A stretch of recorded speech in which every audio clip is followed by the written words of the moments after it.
Hi, everybody. It's Book of Katherine. Welcome back to part 5 of Sermon on the Mount Explained. So I know it says Explained part 5, but we are actually ready to go over to Matthew 6. We're moving on to the next chapter. There are 3 chapters in this, so let's go there. So here I am at Bible Gateway, and all I've done is I've entered Matthew 6 to get to the 6th chapter, and of the drop-down menu, I've chosen the Message. I found that to be the best. If I ever want to see another one, I go to the NASB 1995. If I don't understand what's happening, sometimes I click over to the NASB 1995 or the King James, but I always start with the Message. It's the best one. So let's do it. So we have moved on to Chapter 6, the world is not a stage. So kind of goes against what Shakespeare says of the world is a stage. Well, Jesus is saying, don't treat it like a stage. And that again goes against popular culture in the West anyway. So let's continue on. We just finished chapter 5. We're in chapter 6. And here we are. This is like one of my favorite parts of this. It's taught me so much. So Jesus continues, be especially careful when you are trying to be good, so that you don't make a performance out of it. It might be good theater, but the God who made you won't be applauding. So think about all of, at least the Christian churches, when they have you come to service, do they make a performance out of it? Don't the pastors wear costumes? Don't they? That's actually how the Babylonians practiced, by the way. The way the Catholic Church does things is specifically, if you look up in the book of Baruch, the Lord breaks down how the Babylonians practice, and the Catholic Church practices exactly the same way. Right down to the idols dressed in the crowns and the scepter and being carried on their shoulders in processions that we see in Latin America. That's precisely how, right down little candles, how the Babylonians practice. Even the Christian churches, Buddhist temples, Japan, you see all this architecture. Christian churches like, I can't remember their name, but these mega churches, they have big, huge screens and big microphones and big bands. And this is where Jesus actually tells us to be especially careful, because at the time we know that they made performances of the way they worshipped at the time, both the Romans and the Jews in Judea. Both did this big performance out of it. If you look up the 3D versions of Herod's temple that had just been built just a few years before, it is absolutely massive. It has huge stoas, like the Vatican in Rome is kind of based on how they built Herod's temple. It has this huge marketplace in it, and it's just massive, made for a giant stage of performance. The temple and where they do the actual things for the Lords that used to be the tabernacle, that area is actually very small compared to the huge Temple Mount that they built for Herod's temple. And here Jesus is saying, up in Galilee, north of Jerusalem, he's saying, be especially careful. This is what he wants us to be very, very careful on. Be very careful when you are trying to be good, so that you don't make a performance out of it. And that's just totally radical teaching back then and today. He says it might be good theater, but the God who made you won't be applauding. So we are being called to make a choice over who we're going to please, God or humans. That's why I say that the world is humanist. Almost every religion that there is, the things that you do are to please other humans, to make sure that your priest is noticing that you're participating, that your pastor is noticing that you're participating, that your mother notices that you're...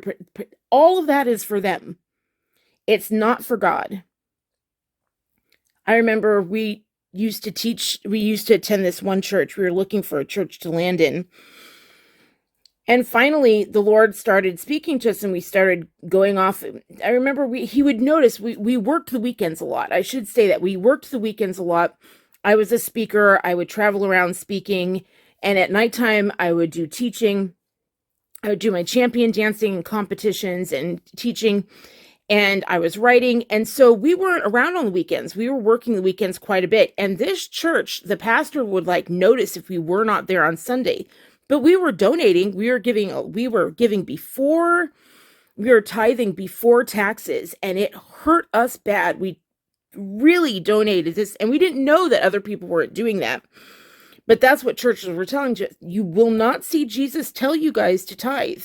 You will not see that in the teachings of Jesus. That is something the Jews did and the Jews pushed and the Jews required. And from the ancient texts, that is something that the rabbis that Jesus chews out the most, that's what they teach. That is Judaism, this new radical form of Judaism. That is not what Yahweh ever asked for or requires in the new law.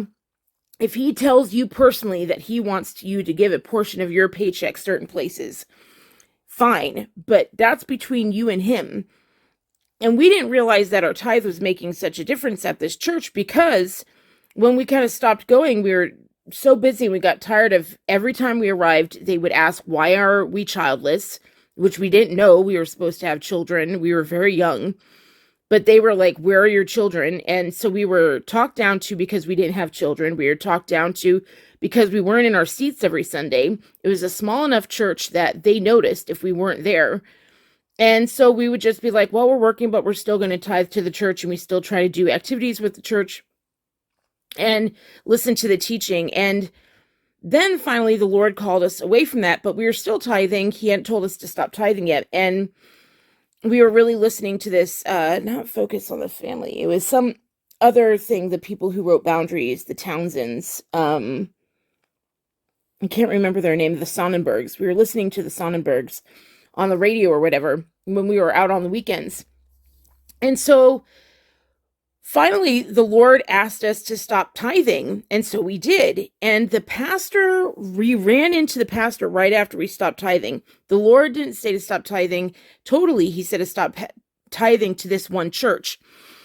And I'm going somewhere with this, I promise. He told us to stop tithing to this church and start tithing to the Sonnenbergs, to this radio program that we were listening to. He's like, that really is your church. And we're like, okay. So we just switched our check and started going there because we weren't able to attend, and they weren't happy when we did attend. And so we just let it go, and we switched to the Sonnenberg. What I have to say was radical. I mean, this is in California. People think California is still liberal, but the churches there, a lot of the leaders go to the churches there, and these churches they're zealots. They're just like the Pharisees. They expect you to be in church every Sunday. One student, I remember one of our students from dancing in the evening times, they actually took us to one of their churches, and it was held in this giant warehouse. It was turned out to be a mega church.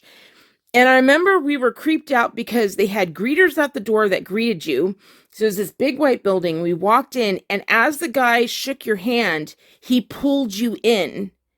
And I didn't like that at all. And then I noticed that the pastor, because we visited over, I think, like the third time we visited or something, and I was like, that's it. I don't think so. I don't really want to visit anymore. The third time we visited, we noticed that at exactly 45 minutes, the pastor dropped down on his knee and began crying. And the reason we noticed that is like, I've taught enough where, at 45 minutes, you kind of know, okay, we need to let the floor go, both for renting a floor and for also teaching school. 45 minutes is this ingrained, I have an internal clock. And so I'd be sitting there for 45 minutes, and then boom, there would go the pastor, and my husband and I started laughing about it. That's performance art, you guys. That's performance. And Jesus calls these people, these Pharisees in Matthew 23, all these pastors and preachers who say that they're better than you and say that they can lead you and make a performance out of it. He calls them con artists. And they absolutely are. It takes an enormous amount of arrogance to get up on a stage and actually do something like that. So anyway, he's saying it might be good theater, but the God who made you won't be applauding. And that's the thing, is that it was hard for us to leave that church because we ran into a pastor, the smaller one that I was telling you about, when we stopped tithing there. I remember it got really tense. We were just in a Subway. It's a little Subway restaurant, but we were nearby the church, and the pastor ended up coming in, and we were just ordering sandwiches, but the whole room got tense. And we were like, uh-oh, we think we're in trouble or something. We're like, okay. So we grabbed our sandwiches and we're like, you know what? It's so tense in here.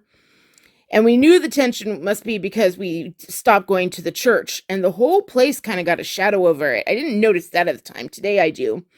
And we left and we didn't sit in the restaurant. We were like, we don't like any kind of pressure like that. So we just snatched our sandwiches and we went and sat out on the park bench that was around the corner from the subway. And the pastor got a sandwich and followed us there and confronted us about the fact, not that we hadn't been in our seats, but the fact that we had stopped tithing.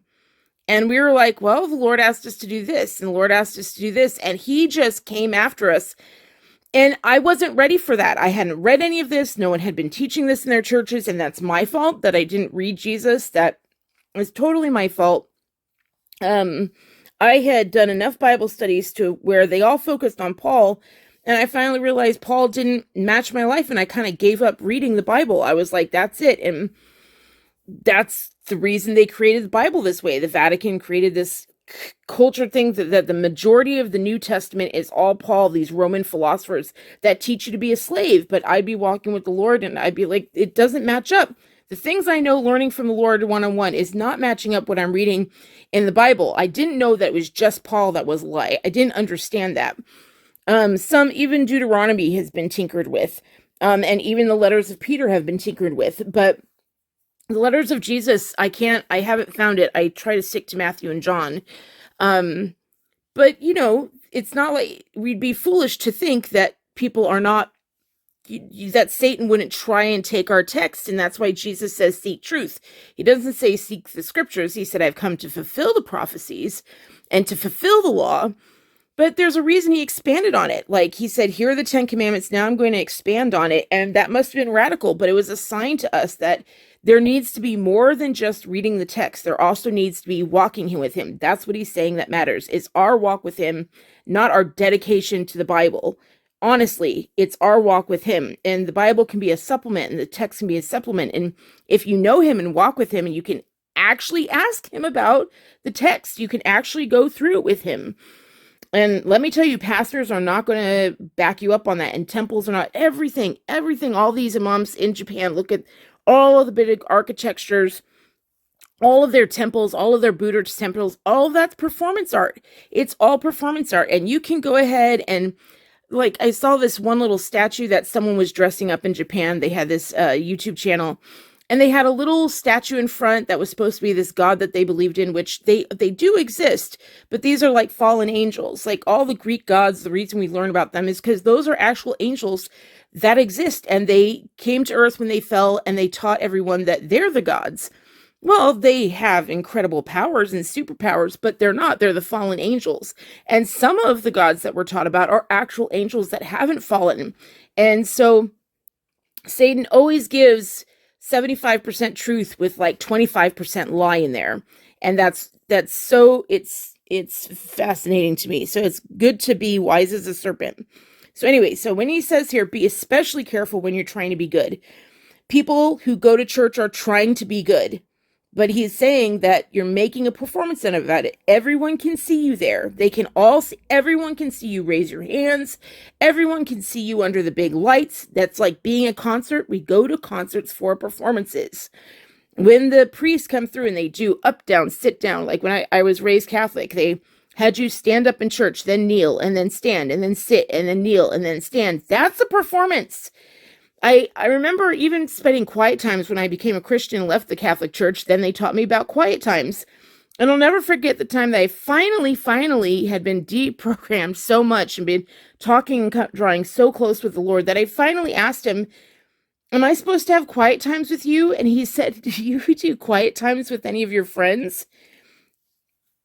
That's just like Jesus. That's exactly, I was like, well, that ends that conversation. I was like, no, I don't take someone in a corner and be like, here, I'm going to give you 10 minutes a day. I'm just going to be quiet with you. That's ridiculous. Like this, he's supposed to be someone we walk with, a person that's actually involved in our lives every day. So he's saying the God who made you won't be applauding. So let's move on to verse 2. When you do something for someone else, don't call attention to yourself. So this is a perfect example of when you do something for yourself, don't call attention to yourself. He's saying that, let's say that the Lord says, go ahead and give this stranger money. He's saying, don't do it at a charity event. Don't do it like for something to sign off on. Don't let the whole town know that you're going to help this person. No one should know that you did anything for them, right? He said, you've seen them in action, I'm sure, play actors, I call them, treating prayer meetings and the street corner alike as a stage, acting compassionate all as long as someone is watching, playing to the crowds. They get applause, true, but that's all they get. When you help someone out, don't think about how it looks. Just do it quietly and unobtrusively. That is the way to your God, who conceived you in love, working behind the scenes, helps you out. I was just talking about this with a friend yesterday. I was like, think about, they were very upset and bitter about something that had happened with their family. They had lost their family. They lost their entire family and didn't lose their family in a good way either. It was absolutely horrible.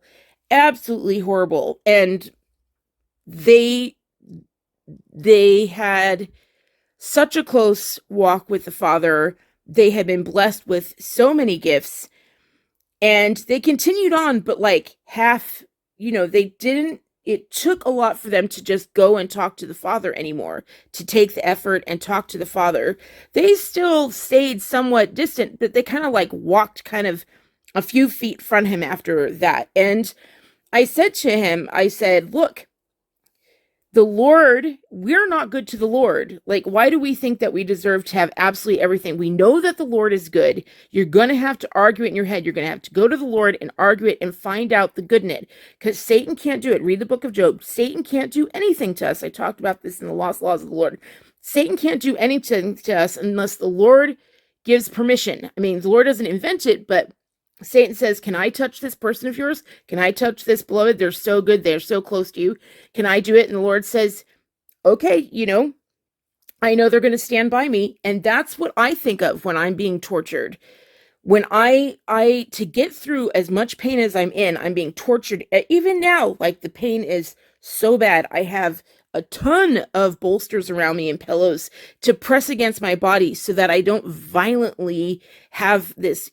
If I ever let my tremors go, it is violent and I will end up hitting my head and injuring something or breaking something. So I have all these things to push against me.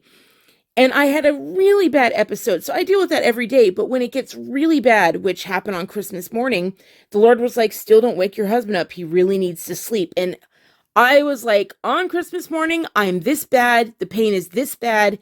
And I was violently racking. And he asked me to like pin all my limbs against the walls and to not wake him, to not knock anything. And that led to, I can't even describe. It took me into level 10. I couldn't reach any of my meds. I was violently too stricken. And he was asking me, don't cry out. And when that happens, I could become bitter, but I've been through it enough where I'm like, okay, if he's asked me to do this, he's doing this on Christmas. I know I want my husband to sleep, but if I were my husband, I'd want to get up. So this is not even what my husband wants. So what is it? And then I go through it and I have to definitely say, okay, Lord, so what's the good in it? Satan, I could see Satan sitting by the Lord going, she'll let you go. She'll turn bitter against you. She'll let you go if you do this to her on Christmas morning. And when she barely ever gets to see her husband, she's finally getting to see her husband. And, that day I ended up getting like a half hour with him or an hour. It took us 2 weeks to open up all of our presents. Like, that's how little we were together. And I remember being like, I'm not going to let Satan win. I am not going to let Satan go, yes, I got her. I'm going to stay grateful to the Lord and find out what's good. And so I kept arguing through it, and I had to zoom way out, as I asked this man to do, and to zoom way out and see the Lord's good in it and say, okay, so what is good in this situation right now? Look away from your pain, look around. And I was like, well, I have a roof over my head. I haven't lost my house. A flood hasn't come through and torn away my house. I'm not staying with anybody else. I have a large piece of land so that it's quiet, at least right now. I have 3 cats. I have friends that I know that are waiting here for me. They know that they can see me. Like, I just knew that I had the angels around me and I had incredible family. I was no longer with the family that I was raised with. I have a new family just on and on and on. And I was like, and I know this will stop. Eventually my husband will get up, and eventually, I still have this incredible husband who would even want to get up. I was just like, okay, the blessings that I have are tremendous, and I chose to look at those. And, what's the good side of it? Well, the good side of it is I don't know. At that point, I wasn't even thinking that far, but there's a lot of times where I've had to ask, and then I see the good side of it. And I think I've told you guys about that. Like, why be as sick as I am? Why be as in much pain as I am? And I'm like, well, I wouldn't be as close to the Father. I would never be able to make this video. I'd never be able to make this video if I wasn't sick, right? If I wasn't confined to bed, bedridden, and driven into reading what the Lord says and reading the prophecies and finding out that the Vatican's kept this, or why Paul is even in the Bible, or any of the other lies that I've learned around the world. I wouldn't know any of it. And would I trade it? And looking back, I'm like, well, that's a tough question, but being with the Father and knowing him as much as I do, it's so preferable to being in a church with my hands raised. It's so ridiculous. I would do anything to know him and walk with him every day and to know his thoughts. And when I'm on Twitter and when I'm writing, I'm so glad that I don't have to ask anyone. I can just ask him. I can ask him what he thinks, and I get to go where he shows me. He guides my hand and tells me where to go so that I find all these amazing research things. Do you really think I want to give that up? Do you really think? And so I see the trade-off in it. And I just see that he is good. But I also understand how evil things are. And anyway, so to go back to this, so my point is that the Lord does that for all of us when he says he's this last line here, that is the way your God who conceived you as love, working behind the scenes, helps you out. So I told this man, I was like, look, we know the character of God. We know that he's good, and you can learn it. You're going to have to see what the angels see. You're going to have to pull back and see what the angels saw, because he's not an evil and cruel God. Satan is. And if you really pull back, we're the ones who chose to eat the fruit of death. We were eating from the tree of life. We chose to eat from the tree of death. So we don't even deserve to be here. We don't deserve to be alive. It was the Lord's grace that he did not kill off humanity and all of creation in that moment and said, you know what? I'm going to give you another week. I'm going to give you another 7,000 years. So I'm like, the fact that I even exist is such an amazing, gracious blessing. The fact that everything, these trees, the birds, in my area, the chipmunks, the sky, the fact that I'm alive and get to still see those things when I deserve death, when I deserve to be dead right now, should I really turn around and go like, God, you weren't fair to me? It's a really humbling thing to do, but that's the reality. And even though the Lord knows that we don't see it that way, that we're all saying victim, he still raises the sun up. He still raises the moon up. He still has our crops grow. He still has the oceans do their circuit. He still has us see beautiful things every day. He still allows us to fall in love. Even in the darkest of times, there's still all these beautiful things if you're looking for it. He has still kept us all alive. And so he works. He doesn't sit there on a trumpet and say, here I am, this is me. He waits for you to go find him. He waits for all of us to go find him. He doesn't shove ourselves in our faces. If someone is doing that, then they're violating this commandment that Jesus gave. If someone is in your face, and they're on a college campus in your face, if they're at your door in your face, that is not what the Lord says to do. When you do something for someone else, do not call attention to yourself. If you're out there, if you're Mormons and you think that you're supposed to go out there for 2 years, everyone knows you did it. You got total attention. Everyone knows. I know there are dancers in my community. I was in ballroom community. There's the only ballroom major you can get is at Brigham Young University in Utah. So there's a ton of ballroom dancers who are Mormon, and the men would just disappear for 2 years, and we all knew it. And that was the point, wasn't it? That's how the Mormon church gets people to follow them. They actually have a program that's like, do good works in your neighbors so that everyone loves you and everyone likes you, and that will make a good witness, and that will earn your way up in heaven. Well, that's not what you're supposed to do. Not at all. He says, when you do something for someone else, do not call attention to yourself. Can you guys think of anything good that you've ever done that you have not called attention to yourself? I remember there was a woman once who, I was a young girl who just graduated college, and there was a dancer who was like, I really want you to go to this event and I'm just going to pay your whole way. And I was like, what are you talking about? And she's like, and I don't want anyone to know. Don't tell anyone. She was just like, this is just, I want to do this for you. Someone did something for me back in the day. I'm going to do something for you. And she paid my whole way to this event. And I had never experienced anything like that. I was raised in a horrible household, but also the persecution from knowing the Lord. And here was this woman just doing this. Like, I was just in awe of it.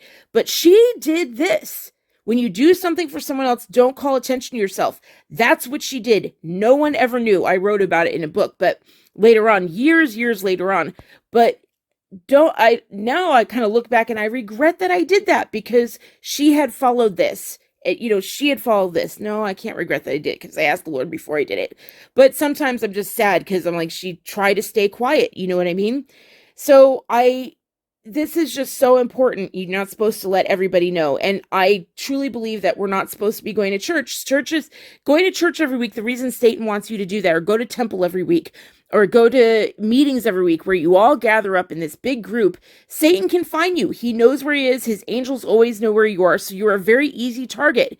And it doesn't let you follow the breath of God. No one who goes to church every week can follow the breath of God. Do you know how many people are being called to the New Jerusalem right now, and they aren't going because their church isn't going, because their temple isn't going, because their preacher isn't going, because their family isn't going? Jesus the people he's talking to right now, he went to each of them and said, come follow me, and they dropped everything and left. Do any of you know anybody who is willing to do that for the creator of the earth? Follow me, drop it. Even in Islam, who is so brave about doing God's will, right? And they say, oh, I believe this is God's will. Who told them? You think they walked with God and God told them, God met them at the thing and said, I'm walking and talking to you. We're good friends. Now I want you to go here and go blow somebody up. Are you serious? No.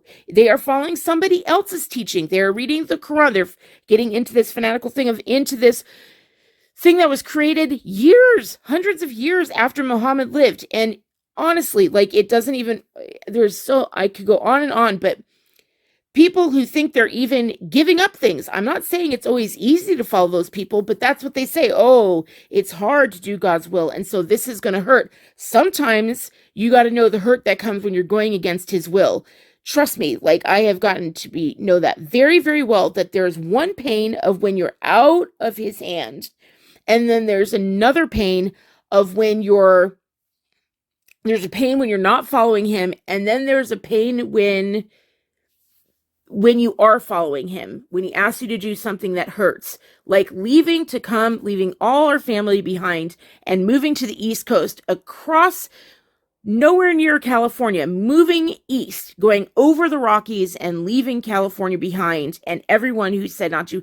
That was very, very painful, to be on our own, to learn how to do things. People conned us when we got to the East Coast.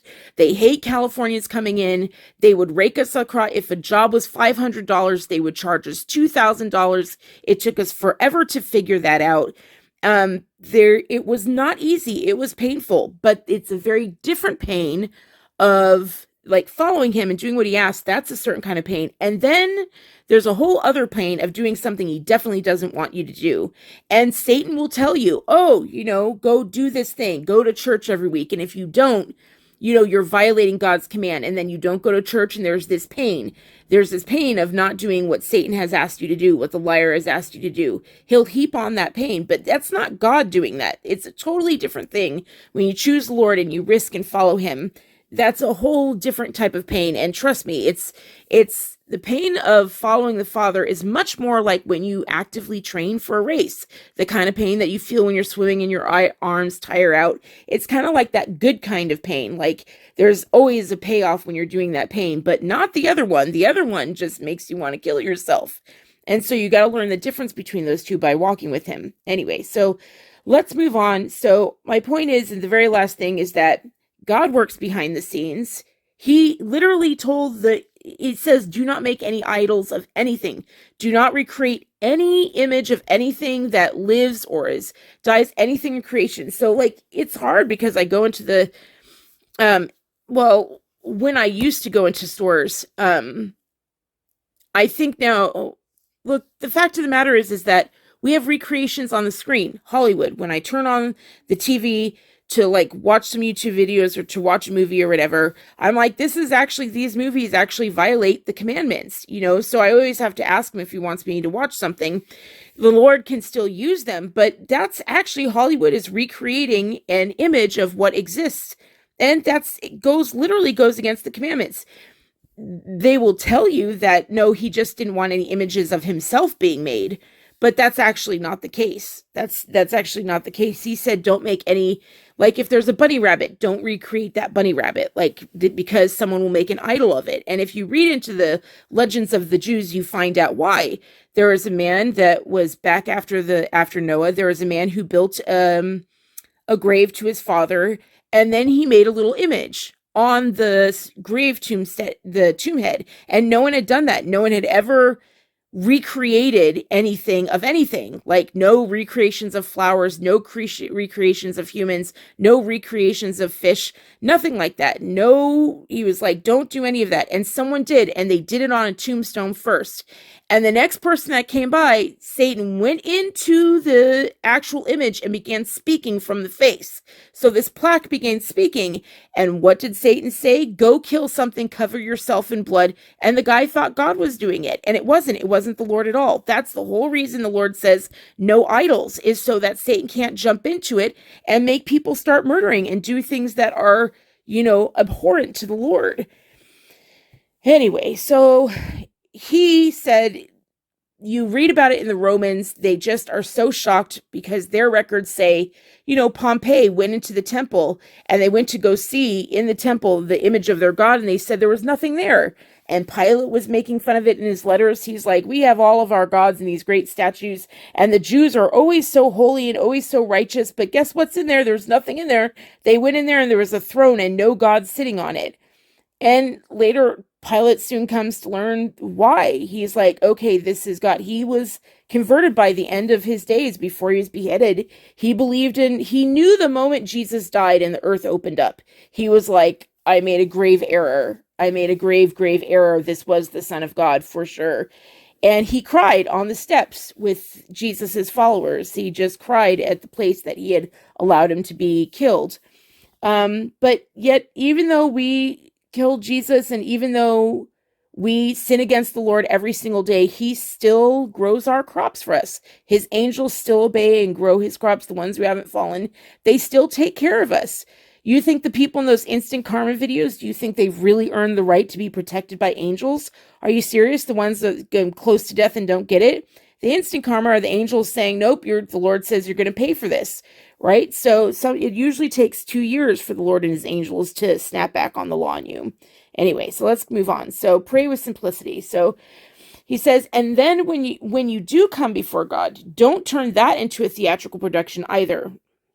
All these people making a regular show out of their prayers, hoping for 15 minutes of fame. Do you think God sits in a box seat? That's what I mean. I don't think any religion on earth, they all have some amphitheater that you go and worship in, and the Lord isn't sitting in a box seat watching you going, nice job.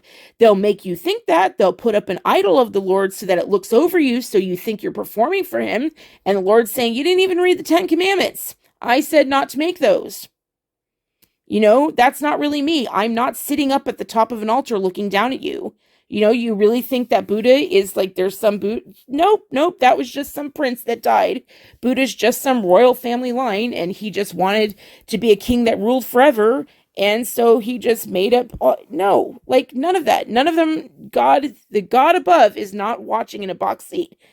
He says, here's what I want you to do. Find a quiet, secluded. So this is how to pray. If you're wondering, like, well, if I don't go to church, how in the world do I ever find him and talk to him? And who am I to actually talk to the Lord God? You're going to start to feel real small when you actually do this. But it's real. He will come and meet you. He suffered greatly to do this. He says, here's what I want you to do. Find a quiet, secluded place so that you won't be tempted to role play before God. Just be there as simply and as honestly as you can manage. The focus will shift from you to God, and you will begin to sense his grace. The world is full of so-called prayer warriors who are prayer ignorant. They're full of formulas and programs and advice peddling techniques for getting what you want from God. Don't fall for that nonsense. This is your Father you are dealing with, and He knows better than you what you need. With a God like this loving you, you can pray very simply. Okay, so He says, this is your Father you're dealing with. He knows better than you what you need. Think about it. Name me a religion that doesn't ask you to bring a list of what you think you need, what you think you want. Name me one who doesn't say, come to our holy people, the people they call holy. Come to our monks, come to our monastery, come to our temple, and lay down all your worries before and put it before God. And He's like, you don't know what you need. You don't know what you need. You're talking to your Father. You're just kids. You're just children before the Lord. Don't come to Him with some prayer request. Don't come to Him with some list of things that you need. He is not our servant. He's our Father, you guys.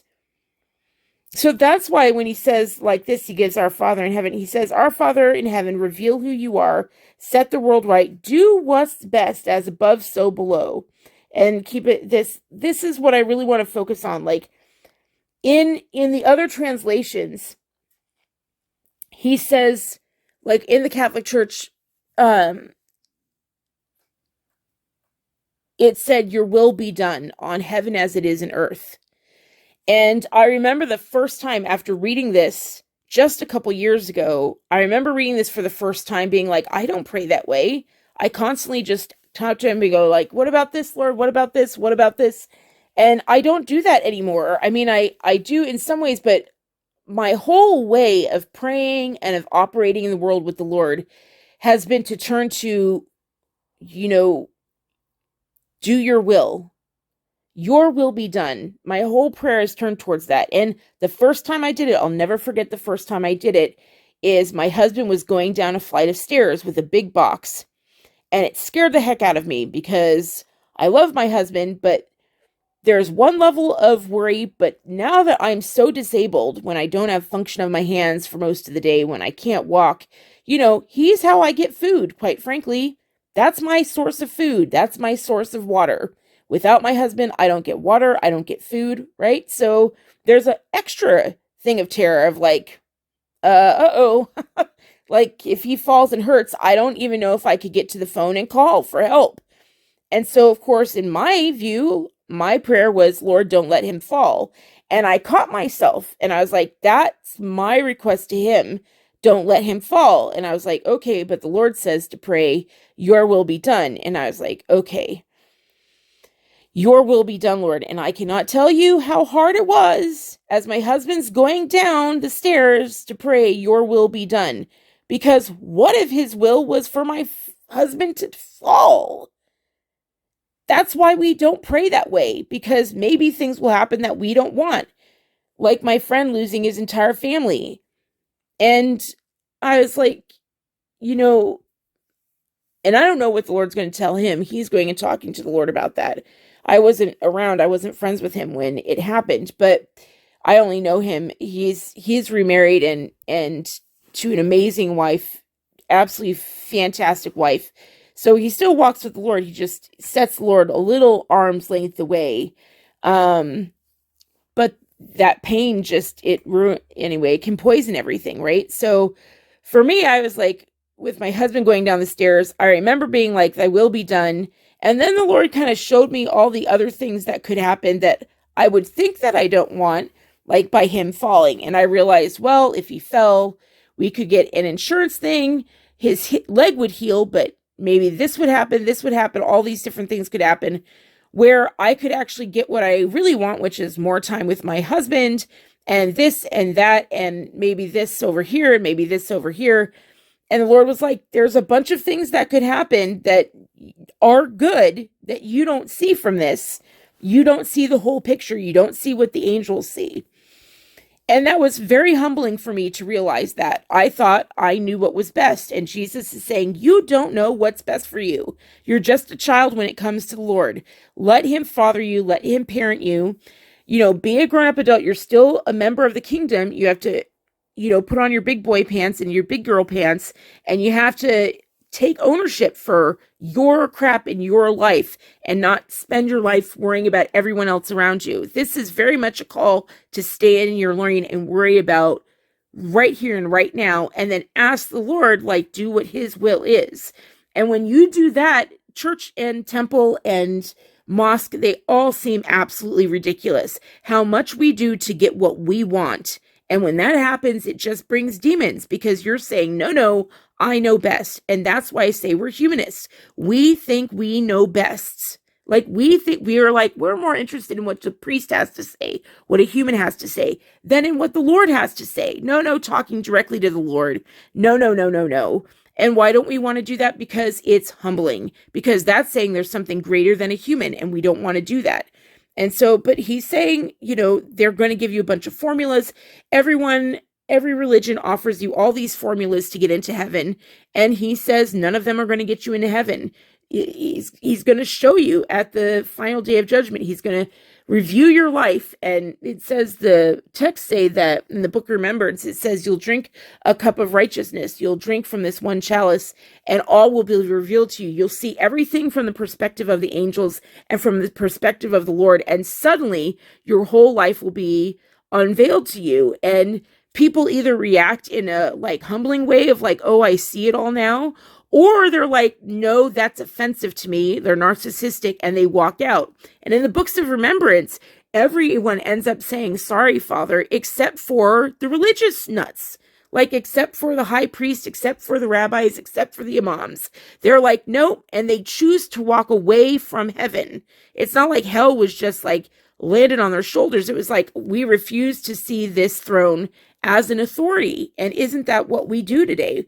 We don't see the Lord's throne as an authority. We choose to see other people in our lives, the government as an authority, our parents as an authority, our siblings as an authority, authors as an authority, news anchors as an authority, celebrities as an authority, when he's saying the only one who knows what's best for you is me, and the only way you're ever going to find out is if you talk to me. And that takes a lot. And seriously, hey, you guys, I got cut off. So, I forget what I was just saying, but let's continue on. So, my point is that that's right. I was talking about how I went to one retreat once in the mountains, and it was my favorite one because it constantly sent you to do all these activities that were voluntary, but they were surrounded by woods that they had little places with benches where you could just go and be with the Lord alone and walk and talk with him. And I love that there are true retreats that I did that with. And I ended up very rarely spending time with the rest of the group while people were decorating or doing vlogs or doing videos or doing little arts and crafts or whatever. I was off by the river or by the stream or in this chapel. I didn't go inside the chapel, but it was an empty chapel that you could just pray in and be alone. I would go nearby there. I'd find a rock. And I didn't know it then, but I know now that I was actually doing what he says to do. He says, find a quiet, secluded place. Go sit on, a rock. Go find some place where there's no one, where it's just you and him. And when we do that, that's why so many people love hiking, because they're out there and they're just with the Lord. I think I've said this before, is that the person I knew that was the most like my husband and I knew the Lord the best, but didn't know it, was the one who only spent time rock climbing all of his time in Yosemite, where the Lord is very present. Well, things have really changed in California, but God's presence was very, very strong. And for a lot of reasons I found out in the ancient texts. But he just would stay out there and he would just listen for the breath of God. He would just go out there and he liked it. He liked being alone. He liked being with the rushing water and he was listening for something. Everybody else was just walking by, talking to their friends and not really seeing what was happening around them. But in reality, I now know that there's all these elementals making the water move, making the trees, making the rocks. There's a bunch of gardeners that the Lord has assigned, the angels and their elementals, that are gardening each of these places that we think are so beautiful. Gardening Yellowstone, gardening these vast mountains in China, all these beautiful places, guarding the oceans. And when we're quiet and alone, we start to hear them. We start to be tuned in to reality. That's where reality is. And the focus switches from us and it switches to the Lord finally. And that's what he's saying is like, go find a quiet, secluded place so that you won't be tempted to role play. Of course, you don't have to go to nature. Like I can't. I have to just be here in my room alone. But sometimes I do. Sometimes I have to send the cats out and just be alone so that I can hear the Lord. And he says, find a quiet, secluded place so that you won't be tempted to role play before God. It means no one else around. When people are around, you're tempted to behave for those people. And he's saying, don't do that. Don't get in a group. Go off on your own. Just be there as simply and honestly as you can manage. I mean, even the Sermon on the Mount, we learned that, right? He didn't speak to the large crowds down at the road. He hiked the whole mountain up. And then he spoke to the people who followed him. He literally did what he literally had them do, what he's asking them to do again. He had them go to a quiet, secluded plot. He took them away from the town that's there at the mouth of Galilee, at the North Sea of Galilee. He took them away from the town, away from the road, and he took them to a quiet, secluded place up over a cliff, because cliffs like on a lookout, because those places are the most secluded and where the Lord's voice is you're able to hear it so much more easily. And he's saying, just be there as simply and honestly as you can manage, and the focus will shift from you to God, and you will begin to sense his grace. I think that's why people do these huge trails, or this is why people don't like living in the West, because you lose his sense of grace. Unfortunately, the more I've gone out as the years have gone on, and the more I hear from friends, it's changed. You know, I watch these vlogs, you can tell the shadow has started reaching even into these places. There are places where even when you're alone and you go into the mountains there, you're not going to feel his grace. You're going to feel like you're in great danger. And that's because when bad things happen on certain places, it leaves a spiritual scar. It leaves a huge scar there, and it makes a whole pile of demons there, and you can walk into that. Not every secluded place is safe. So you need to find a place, you know, go into your home, go. His point is saying, go to a place. The pastor, the liar, will tell you to go amongst people, to go do something in the village square. He'll tell you to go make sure that everyone knows you're doing your penance. Make sure everyone knows that you're tithing. Make sure that you're going to a big temple with all this gold. And he's saying that's not actually it. That's not, you won't sense his grace if you go into some cultivated place. You know, go to a place where you're alone, not where other people are watching, not where there's idols sitting over you. Go to a place where it's just you and him, you know, and sometimes that's just a park bench, you know, and your attention will switch from him to you because you'll realize how much happens that you're not involved in. You know, the wind flowing in the trees. You didn't do that. You don't control the winds that bring everything that we need to live. And you'll sense his grace. And in that moment, I would really encourage you to just listen and say hello. Like, just say hello to God and wait for him to answer. And he'll answer when you're ready to actually hear him. And that's when you start the conversation. And then Jesus says, the world is so full of so-called prayer warriors who are prayer ignorant. And I cannot tell you, every single faith I know has some book of prayers that you're supposed to recite. And he's like, that's actually ignorance. They're full of formulas and programs and advice. Tell me someone who doesn't have a ritual.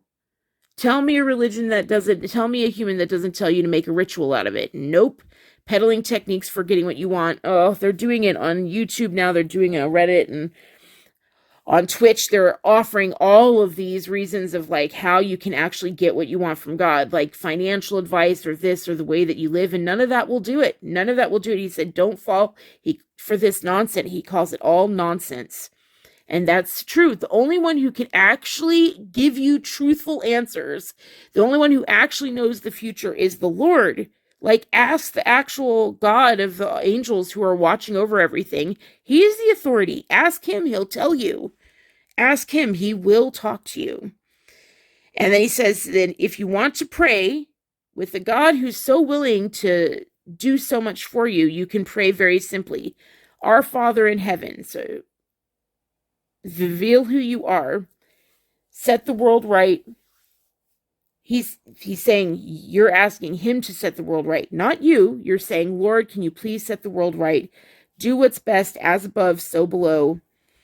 Keep us alive with 3 square meals. That actually, that's not a recipe, by the way, all the other translations. It's just saying, like, please provide for us. And keep us forgiven with you and forgiving others. I love that, how he says, he addresses us first. It's not like, please help me forgive others. It's like, please forgive me. That's a focus on yourself before others. That's why he says, look to the plaque in your own eye instead of others.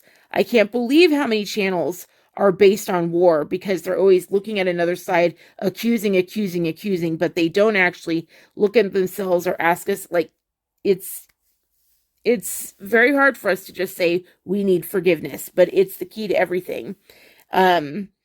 Keep us forgiven with you and forgiving others. Keep us safe from ourselves. Again, ourselves first. Keep us safe from ourselves and the devil. So he puts that first. Keep us safe from ourselves and the devil. And say, you're in charge, Lord. You can do anything you want. You're ablaze in beauty. Yes, yes, yes. And that's the Lord's Prayer. That's the Lord's Prayer. It's all about the Lord, and he's saying, just acknowledge that the Lord is God, that you're not God, that the Lord is God, that you need forgiving, to please ask to acknowledge that you've been forgiven, and just put it all on his plate and just say, you do what you want. You know, if you've got a whole list of things that you think need to be done, go to him and say, you do what you want, Lord. What your will is best. It's a practicing of repeating and acknowledging who he really is. That's the Lord's Prayer. It's really just a prayer of acknowledging who the Lord is and saying that you're not God, and saying that he is, and understanding that he can do anything he wants. This directly goes against the prosperity gospel and also all these things that say that Satan's in charge of this world. He's not. The Lord can do anything he wants.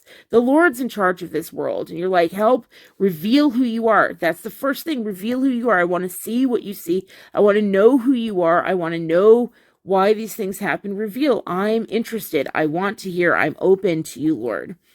He says, in prayer, there is a connection between what God does and what you do.